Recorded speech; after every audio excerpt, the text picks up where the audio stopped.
Hello मित्रों, स्वागत है आपका मेरे YouTube channel Raghav sir science में।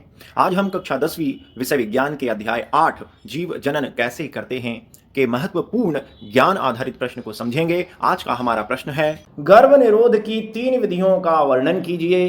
गर्भधारण को रोकने के लिए किन्हीं 3 तकनीकों के बारे में बताइए। तो आपने पेपर में, टीवी में, एडवर्टाइज के माध्यम से बहुत सुना है गर्भ निरोधक साधन। तो गर्भ निरोध की युक्तियां या उपकरणों को हम जन्म नियंत्रण या बर्थ कंट्रोल युक्तियां भी कहते हैं, क्योंकि ये अनचाहे गर्भ से महिला को बचाती हैं। बाजारों में ऐसे कई उपकरण हैं जिनका उपयोग अगर किया जाए तो मादा में अंडाणु का निषेचन नहीं होता, मादा गर्भधारण नहीं कर पाती। अक्सर इन युक्तियों का उपयोग हम शादी के बाद 2 से 3 साल बच्चे जन्म न लेने के लिए करते हैं, या 2 बच्चों के बीच में 5 साल का अंतर बनाए रखने के लिए हम इन युक्तियों का उपयोग करते हैं। या हम जानते हैं कि हमारे दो एक सुखी परिवार, तो 2 बच्चों के बाद अगर हम बच्चों को जन्म नहीं देना चाहते तो भी इन युक्तियों का उपयोग करते हैं। तो गर्भ निरोधक युक्तियों को हम जन्म नियंत्रण युक्तियां या बर्थ कंट्रोल डिवाइस भी कहते हैं। इनका उपयोग करना परिवार नियोजन कहलाता है। इनका उपयोग करके हम अनचाहे गर्भ से बच सकते हैं। साथ ही साथ ये युक्तियां यौन संक्रमित रोगों को एक व्यक्ति से दूसरे व्यक्ति में फैलने से भी रोकती हैं। इसलिए हम इन युक्तियों या तकनीकों का उपयोग करते हैं। चलिए हम चित्र के माध्यम से बताते हैं। कुल 3 प्रकार की ये तकनीकें हैं। पहली है रासायनिक विधि। रासायनिक विधि अर्थात हम ऐसे उपकरणों का उपयोग करते हैं जिसमें कोई ना कोई रसायन होता है। जैसे यहां पर दिखाई दे रही है स्पर्मिसाइड क्रीम। ये इसमें मिलने वाले रसायन शुक्राणुओं को मार देते हैं और शुक्राणु अंडाणुओं का निषेचन नहीं होता। साथ ही साथ महिलाएं कुछ हार्मोन्स वाली गोलियां भी लेती हैं, जैसे माला एन, माला डी तथा सहेली।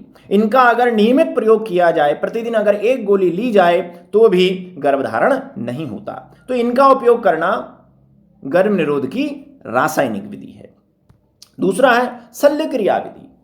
यह स्थायी विधि है। शल्य क्रिया विधि या जिसे हम नसबंदी कहते हैं, यह गर्भ निरोध की स्थायी विधि है। अर्थात इस विधि का अगर उपयोग आपने कर लिया तो फिर आप कभी भी गर्भधारण नहीं कर पाएंगे, आप मां और बाप नहीं बन पाएंगे, बच्चों को जन्म नहीं दे पाएंगे। यह क्रिया अगर पुरुषों में हो तो उसे पुरुष नसबंदी या वैसेक्टोमी कहते हैं, जिसमें पुरुष की शुक्रवाहिनी को काटकर बांध दिया जाता है। और यह क्रिया महिलाओं में हो तो उसे महिला नसबंदी कहते हैं, जिसमें हम अंडवाहिनी को उनकी काटकर बांध देते हैं। तो ये स्थायी विधियां हैं जिसे हम शल्य क्रिया विधि कह रहे हैं, और ये दोनों ही बहुत फेमस हैं। और तीसरी जो विधि है वो है भौतिक विधि। भौतिक विधि में हम कुछ उपकरणों का या भौतिक संसाधनों का उपयोग करते हैं। ये भौतिक उपकरण जैसे आपको दिखाई दे रहा है कॉपर टी, जो टी के आकार की है, कॉपर धातु से बनी है। और नीचे दिखाई दे रहे निरोध या कॉन्डोम्स। ये जो युक्तियां हैं, ये जो उपकरण हैं, ये शुक्राणुओं और अंडाणुओं को मिलने से रोकते हैं। इसलिए नीचे दिखाए गए दोनों भौतिक उपकरणों को हम अवरोध साधन भी कहते हैं। शुक्राणु अंडाणुओं को मिलने नहीं देते, उनके बीच में एक बाधा का काम करते हैं। तो ये भौतिक विधियां हैं। इनमें से कुछ उपकरणों का उपयोग मादा के द्वारा किया जाता है, कुछ का उपयोग पुरुषों के द्वारा किया जाता है। जैसे कॉपर टी मादा जननांगों में लगती है, जबकि कंडोम्स पुरुषों के द्वारा उपयोग किए जाते हैं। एक क्वेश्चन आता है, क्या कॉपर टी यौन संक्रमित रोगों से बचा सकती है? तो नहीं, कॉपर टी यौन संक्रमित रोगों से नहीं बचाती, ये केवल गर्भधारण से बचाएगी। लेकिन जो निरोध है ये गर्भधारण से बचाने के साथ साथ यौन संक्रमित रोगों को फैलने से भी रोकते हैं। तो चलिए अब हम आसानी से अपना उत्तर पढ़ सकते हैं।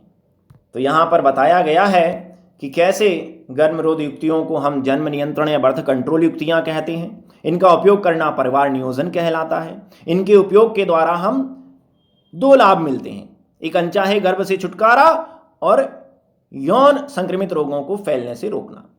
यहां पर रासायनिक विधि है, शल्य क्रिया विधि, स्थायी विधि और भौतिक उपकरणों के द्वारा भौतिक विधि। उम्मीद है यह वीडियो आपको बहुत पसंद आया होगा। इसे अधिक से अधिक लाइक तथा शेयर कीजिए एवं ऐसे ही अन्य शिक्षास्प्रद वीडियो को देखने के लिए मेरे चैनल को सब्सक्राइब कीजिए। बहुत बहुत धन्यवाद।